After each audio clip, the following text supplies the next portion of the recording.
Good evening. I'm Brian Williams with NBC News, and tonight we're going to be doing a special report about the Second World War. To start us off, we're going to go to Nazi enthusiast Cashin Keeler, who is going to fill us in on the latest. Thanks, Brian. Post-World War I, Germany suffered severe economic depression due to the war reparations forced upon them by the Treaty of Versailles. Adolf Hitler observed the weak government, poor living conditions, and economic depression in Germany and seized the opportunity to take control. Due to the overall poor condition of Germany, the citizens were seeking radical change to lift them out of poverty. Hitler seized the opportunity to rise to power. He then proved himself to be a strong public speaker, which inspired many Germans to take side with the Nazi Party. Quoted in a recent speech, Adolf Hitler, the leader of the Nazi Party, said, "The Nazi Party should not become a constable of the public opinion, but must dominate it. It must not become a servant of the masses, but their master."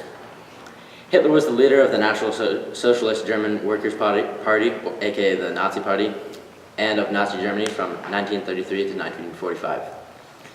Nazism is defined as a form of fascism that incorporates anti-Semitism and racism. They believed in the superiority of the white, Germanic, Aryan, and Nordic races.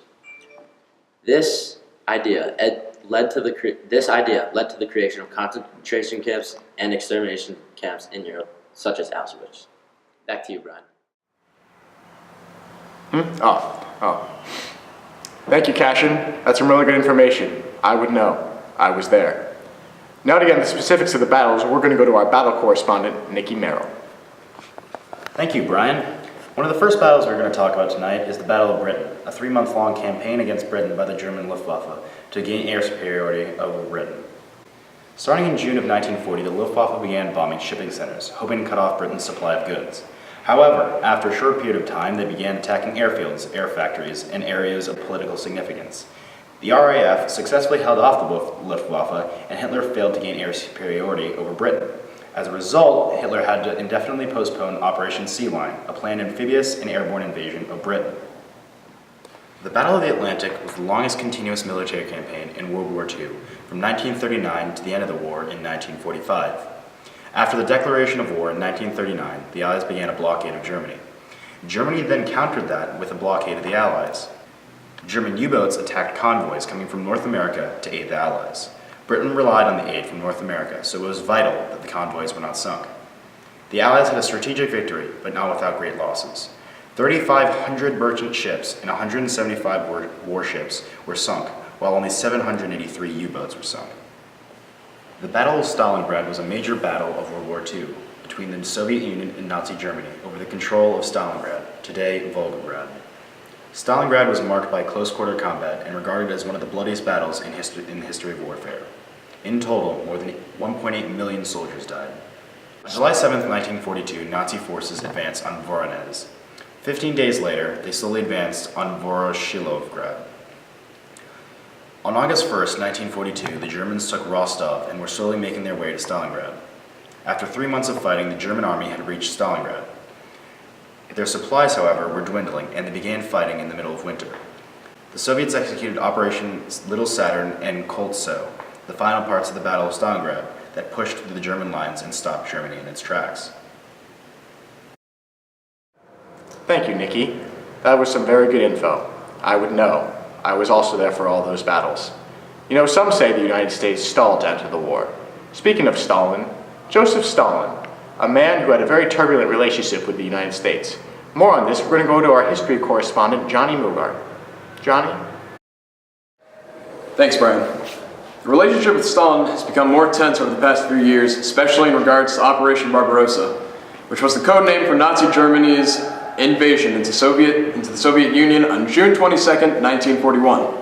This operation marked the escalation in warfare, including 600,000 vehicles, 625,000 horses, and led to Hitler's demand for further operations inside the USSR, which failed. Considered the largest military operation in world's history, Germany captured millions of Soviet prisoners and broke the protection guaranteed in the Geneva Convention. The atrocities didn't end there, however, as Hitler's people purposefully starved the prisoners to death as part of the Hunger Plan to reduce the population of Eastern Europe and repopulate it with ethnic Germans. This unexpected attack came soon after the Soviet Union and Germany signed the Molotov-Ribbentrop Pact in 1939 as a non-aggression pact in Moscow in August, shortly before the attack on Poland. This pact split the border states by spheres of influence and was bound to cause controversy. This battle caused American involvement in the European theater as Stalin required more help, and with Winston Churchill and Franklin Roosevelt on board as the Allied coalition, the USSR was able to push back against the Nazi regime. The need for relief from fighting caused American troops to be on land for the first time in Europe. This involvement had serious implications in the Cold War, as Stalin wanted America to intervene sooner and soured relationships quickly. Back to you, Brian. The Second World War is the most deadly in history. The Holocaust alone killed over 11 million people, 6 million of which were Jews. The Soviet Union endured the largest number of deaths, estimated at 12 million soldiers. The war has been estimated to take the lives of over 80 million people. WWII, a man who spent years in a German work camp, recalls his trials. Do you see that chimney over there? See it? Do you see those flames? Over there.